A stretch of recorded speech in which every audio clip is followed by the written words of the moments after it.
Hello, everyone. Let's go around the Big Ten. I'm Marc Givler. We got Chip Minnich with me here. As always, a big rivalry weekend, which we recapped on Monday. That leads us into new playoff rankings, which we will talk about tonight. And we'll talk a little bit about signing day. This isn't generally a big recruiting show, but we will hit on it. It is my background, so I'm always cool with talking about recruiting. And then we'll get to our Penn State Oregon prediction for the Big Ten championship game on Saturday night. But Chip, so the new rankings come out. Oregon number 1 is expected. Penn State number 3 probably is expected. Ohio State drops to 6. Obviously, that's going to be something to debate here in the coming days as conference championship games play out and kind of where Ohio State's going to fit in all this. Indiana moves up 1 spot to number 10, from 10 to 9, and that's really it in terms of the Big Ten. Illinois does come in at 21. Obviously, they are too far back at this point to make any type of college football playoff noise. But it seems like there's 4 teams from the Big Ten that are comfortably in, and we talked about this a few weeks ago. We said it was pretty much a lock if Indiana didn't, lose to Purdue, that the Big Ten will get 4 teams in. It looks like that's going to happen. Nothing super controversial there, but let's get into like Ohio State's ranking at 6. Like I've seen some people, a lot of it's Tennessee fans, so it's not exactly unbiased sources, complaining that Ohio State didn't fall far enough, that Tennessee should be ahead of Ohio State. I don't see any way from a resume standpoint you could ever possibly argue that. Ohio State's got better wins. They've got better losses. They look better in all the metrics you want to use. I think Ohio State is probably appropriately ranked right now. I think they had to probably be either 6 where they're at right now or even 5 ahead of Georgia. I think that's an interesting argument there with Ohio State and Georgia, and that will probably work itself out this weekend anyway. If Georgia loses, I suspect Ohio State's going to jump them. If Georgia wins, well, they're already ahead of Ohio State anyway, but I think they would have jumped Ohio State had they been reversed at 5 and 6. I think a Georgia win would have then bumped them ahead. So I don't think there's a whole lot to worry about there. But just your thoughts on the 6th spot for Ohio State. Was that appropriate? Was that not appropriate? I think it was appropriate. I mean, I on this recording the other day, I was the person, and I'm not backtracking from it, about, maybe it would be better for Ohio State to not be a home playoff game. That was my thought a couple of days ago. I can't retract that. I will say that, newsflash, like big surprise, SEC fans are unhappy about, the fact that Ohio State is, in their estimation, is being rewarded and Tennessee and unjustly punished. And I agree with you. I think, when you look at Ohio State, and yeah, I mean, they had a clunker of a game versus Michigan. You can't sugarcoat it. You can't deny it. But the reality is Ohio State's resume, the strength of their schedule, when you look at it as objectively, and it's impossible for you and I or any other Ohio State fan to objectively look at it, okay, Ohio State lost by 1 point to Oregon on the road. They lost by 3 to, okay, let's face it, a mediocre Michigan team at home. They're 4 points away from being undefeated. I mean, Ohio State is one of the better teams in the country. Tennessee, on the other hand, is still one of the better teams in the country, but their resume by comparison to Ohio State is not as good. So that being said, if things stay the way that they possibly can, I know we're going to talk about the Big Ten championship here in a little bit. I think it's entirely possible that Ohio State will be a host team. And I think it's going to be interesting to see, I realize how busy you've been, with the recruiting and everything. It seems to me, based on what I saw and read from Ryan Day, that I think the team is kind of regrouping and reevaluating and trying to get into the right frame of mind, I should say, for an extended playoff run and maybe a home playoff game versus a well-regarded SEC team might be just what the doctor ordered? Just from a observer's perspective, I would love to see Tennessee at Ohio State at night in the first round. I think that would be just phenomenal television. I think the ratings would be through the roof. I think the hype around that game would be tremendous. But, we'll see how things shake out. As we've kind of said, it looks very good for Ohio State to get a home game. I don't even know what the path would be for them to not get a home game at this point. I really don't. You'd almost have to jump somebody ahead of them who doesn't play on Saturday. Like, I don't know what your criteria would be at this point to be able to move them all the way down to 9, given where you have them right now. So we'll see. But I think, it looks good for Ohio State. It looks good for Indiana to get in, right? I mean, they're kind of insulated right now. Seems like they're pretty solid. I know Alabama's kind of a controversial pick. I don't know how you separate them and Ole Miss. That's a tough call. Should Miami be higher? I don't think Miami is one of the 12 best teams in college football. Are they one of the 12 most deserving? I think that's a different discussion. And I've always said this has to be slanted toward deserving, or else why even play the games? We can just rate teams by talent in August and skip the regular season and have the playoff at that point. But, that's kind of a controversial thing there at the end of the rankings. But I think Indiana's insulated from all that. Yeah. And I'm kind of, when it comes to Indiana, we talked about this previously. I'm not surprised that Indiana would be on the road.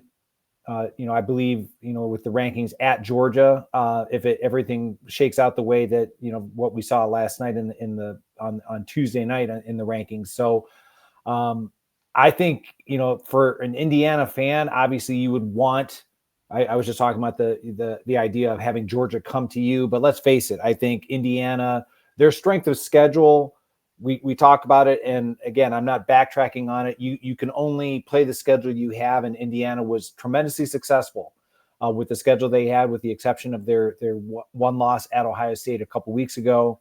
I mean, they bludgeoned their opponents. I mean, let's face it. You can say, how good were the teams that they played. Hey, that's why they play the games. So Indiana did everything that they needed to do. I am glad to see that the committee seemingly is rewarding, like you said, insulating Indiana. I think that they're in. The question I have for you, and it's just more of, I think it'd be tremendous if Ohio State, I know the fans would be thrilled, the fact that the games are going to be on ESPN and TNT, at least for the first round. The question I would have is, would you prefer for a night game the Friday night or the Saturday night games? Because there's going to be 2 of them. My preference would be, just knowing Columbus and everything, would be for the Saturday night. Would be I'm not that I don't think that the good people of Columbus and the Ohio State fans around the country wouldn't make the trek, but I just think logistically it would be better to have it on the Saturday night if they do get the long desired night game in Ohio Stadium. Well, I mean, I think for convenience for fans and everything else, Saturday night would be better. If I'm Ohio State, if I'm in that locker room, I want Friday night. I want the extra day of rest, because this is going to be a grind. If you're playing a first round game, this is going to be a grind.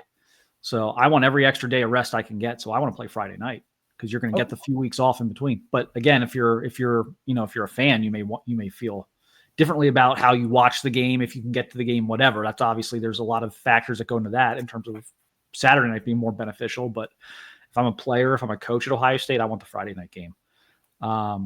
We'll see what happens there. With Indiana, it's funny. They're paired up with Georgia right now. And for me, there's I don't want to say a 0% chance, but it feels like there's a less than 5% chance that matchup actually happens, because either Georgia loses and probably falls behind, where you may get an Ohio State Indiana rematch, or Georgia beats Texas and they jump into the top 4 and get a bye. And then maybe you get Indiana at Texas. So I'm not even sure that matchup's going to has a really high percentage chance of even happening. But maybe it does. Maybe, who knows? Maybe Georgia would, if Georgia loses a close one to Texas, maybe they just keep them there. And then, of course, there's also what happens with like Penn State and Oregon as well that can play into this. But it's interesting to me. Like I said, nothing super controversial for me as far as the Big Ten is concerned. Kind of about what I expected. I thought Tennessee would insulate Ohio State. I thought, one in front of Tennessee was as far as Ohio State could drop. You can't really argue for Tennessee ahead of Ohio State at this point. And Oregon was exactly where they should have been expected to be. Penn State was exactly where they were expected to be.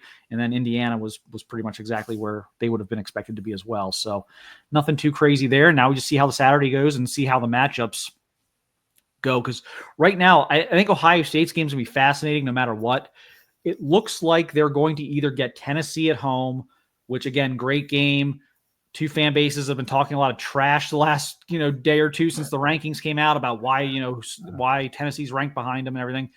And so you're going to get that, or you're going to get what I would call the Caleb Downs Bowl, which is you may very well get Ohio State hosting Alabama if certain things fall a certain way. So I think no matter what, that's going to be a major game of intrigue. I would also love to see Penn State, if they lose to Oregon, retain that home game and play someone like Alabama or Tennessee, because I was told on Twitter all year that any of these 2 and 3 loss or even 4 loss SEC teams would have no problems strolling into Happy Valley in December and beating Penn State by multiple touchdowns. So I want to see that actually happen, because I don't freaking think so. But we will see if that comes to fruition as well. So these matchups are going to be exciting. Elsewhere, the signing day today. Yes. Some stuff still going on out there. So not 90% done, but it's not like done. There's a couple guys signing tomorrow. There's some drama as always, as happens with signing day. Some of the more interesting stories in the Big Ten. I think there was some Big Ten on Big Ten crime today on some big names. Oregon flips 5-star cornerback Naeem Offord from Ohio State. Auburn was also pursuing Offord and was considered a potential landing spot for him down the stretch here. And Ohio State flips Epi Stanley from UCLA. And that was like their crown jewel, their recruiting class. And Ohio State flips him after Ohio State lost a couple of decommitments at defensive end. And so there were some cross-country, like Big Ten friendly fire, I guess, today. Anything jump out to you today as far as Big Ten stuff? Yeah, I mean, I'm glad that you brought that up. I mean, obviously the Offord decommitment was something that, let's face it, I mean, again, we're more in your wheelhouse. You and Kevin do this a lot more. I mean, it's been, will he, won't he? And it was more of, okay, is it going to be Auburn? And you, as it got closer and closer to today, like Oregon was one of those teams that you started hearing more and more about. So I'm happy for the young man. I guess, obviously he believes that Oregon is in his best interests. And, I'm one of these people that, all right, it's not my decision to make. Obviously would have preferred that he had stuck with the original Ohio State verbal commitment, but I mean, that's the decision that Naeem Offord just, or the direction he decided to go. I guess a name, not necessarily that it didn't come to fruition as being like, just to kind of, to borrow your term, like the Big Ten on Big Ten crime, that Chaz Coleman, who I know, Ohio State had, some interest in, had, tried to get him to flip his commitment. He stuck with his Penn State commitment.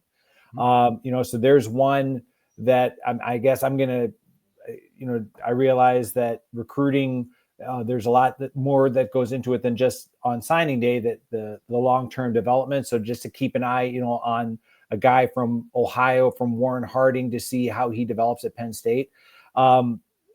I'm not surprised that it didn't come to pass based on everything that you and Kevin had been saying, but Jakeem Stewart went to USC, and Ohio State would have loved to have had him. But I guess this is just one man's opinion. I'm just kind of more surprised that it was USC and not LSU. That's kind of, I guess, of a surprise, as a kind of a recruiting person that follows the work that you and Kevin do, when it comes to, giving like the names of prospects that Ohio State is pursuing and trying to land. Yeah, and like USC had some late buzz here the last week or so. If you would have told me like a month and a half ago he was going to pick USC, I would have never in a million years believed you. I would have thought they were running fourth behind LSU, Oregon, and Ohio State. But huge pickup for Lincoln Riley. Do they need it up front. That was a big thing. And then you have Zahir Mathis, who was committed to Ohio State, decommits from Ohio State. It doesn't look like he's going to sign today. I don't know if he's going to sign this week. He may not sign at all this cycle. He may sign late, which would be interesting because Ohio State has been trying to get him back. And Penn State's a school that's involved there, and Colorado's a school that's involved there. So there could be some upcoming. I mean, there might still be some Big Ten recruiting battles to play out yet. And Zahir Mathis would be a big one for Ohio State or Penn State, whichever one could get. If either one of them can pull that one off, that's a big late addition or re-addition if you're Ohio State. So that's something to watch here. But yeah, to your point with Jakeem, that was shocking. Based on where things were like a month and a half ago, USC kind of did pick up some steam late. Why that is, I'm not, obviously you're talking about a very big NIL package for a player of Jakeem's caliber. So maybe USC just was able to come away with the biggest and best there. But they need guys like that for sure to rebuild their defense. I'm looking at like the composite rankings right now. Like one site, 247's got Oregon 4, Ohio State 5, Michigan 7 in the team recruiting rankings, USC 13, Penn State 17. And then if you go over to On3, they've got Oregon 2, Ohio State 5, Michigan 6. And then they've got USC 14, Penn State 16. So everyone's pretty close. Nebraska 20. That's an interesting one. So everyone's, the two services there are pretty close.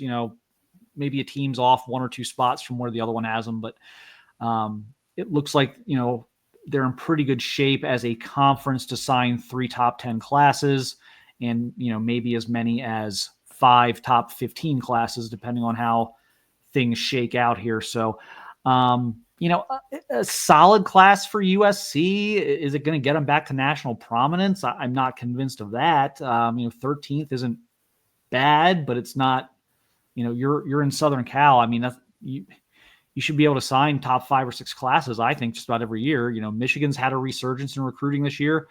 We can talk about at a later date when the NCAA does anything there, if that will affect their class, and that'll be a discussion point for whenever that news comes out. I'm not going to speculate on that too much. I don't know what the NCAA is going to do, how severe it's going to be, if it's not going to be severe at all, and how that could impact things. So until we know what they're doing, I'm probably not going to speculate too much on that. Probably a little bit irresponsible, but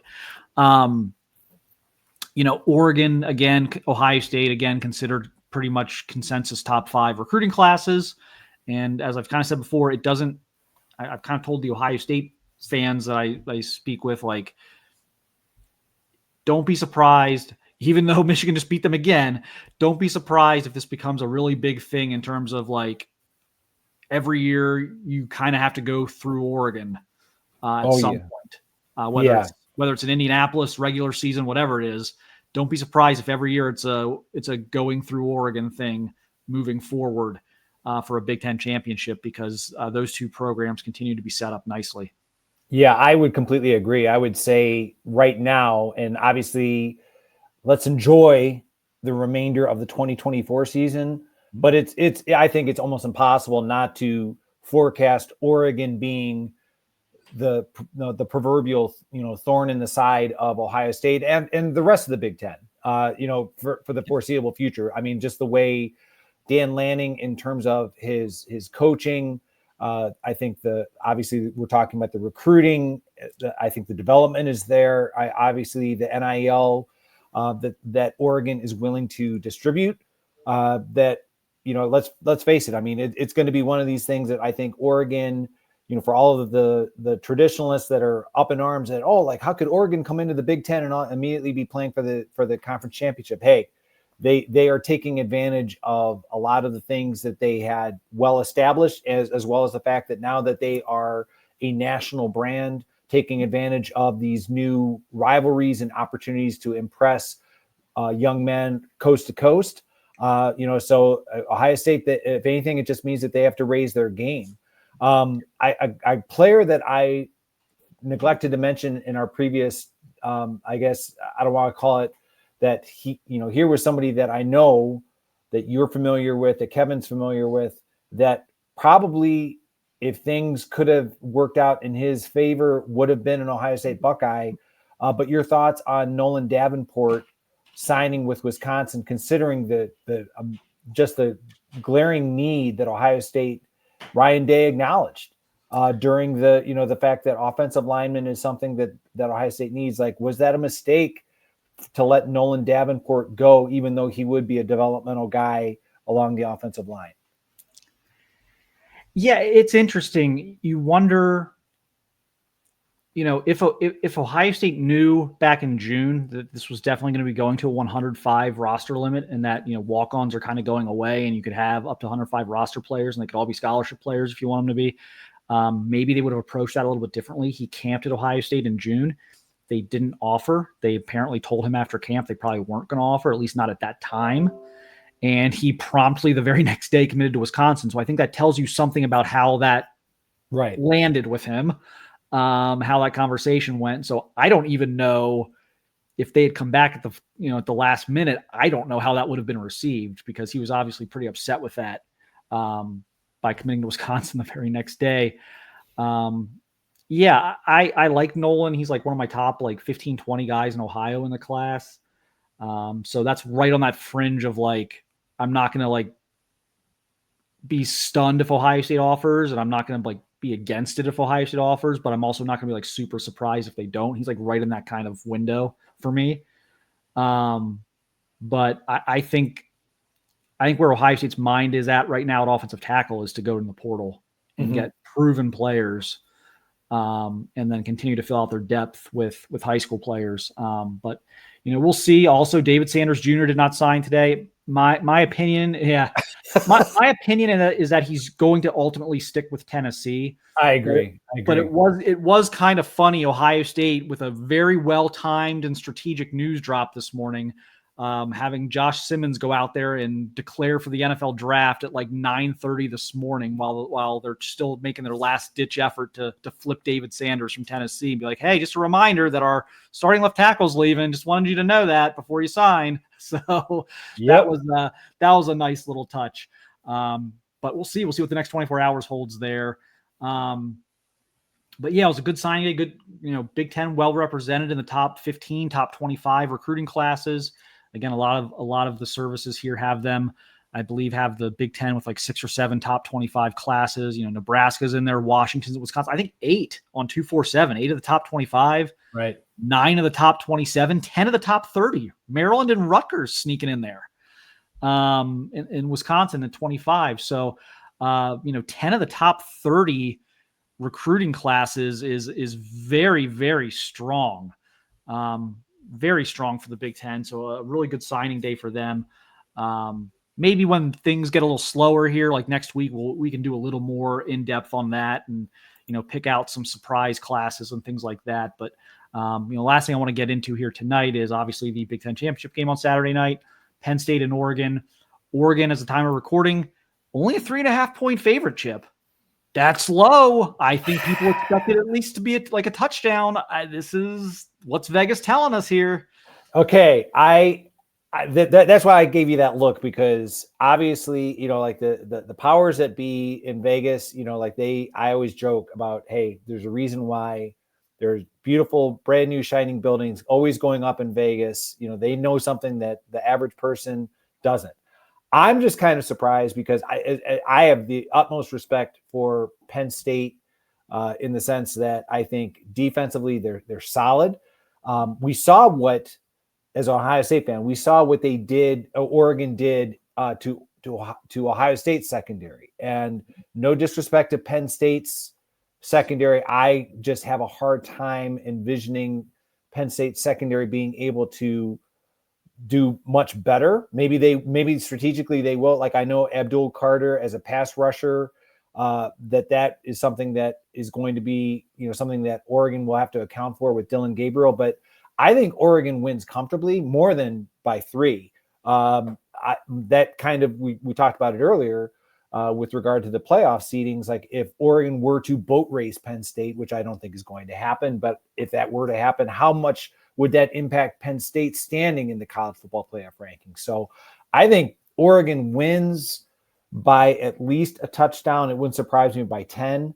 I just, the reason why I was kind of looking funny is that I just think 3 points. I think Oregon is definitely, especially, it's indoors too. Yep. Let's not ignore that. I think that's an advantage for Oregon. So I think Oregon wins comfortably. Maybe you disagree. No, like my brain tells me Oregon by like a touchdown. I think Penn State's better than their detractors say they are. I agree with that. That line is so weird to me.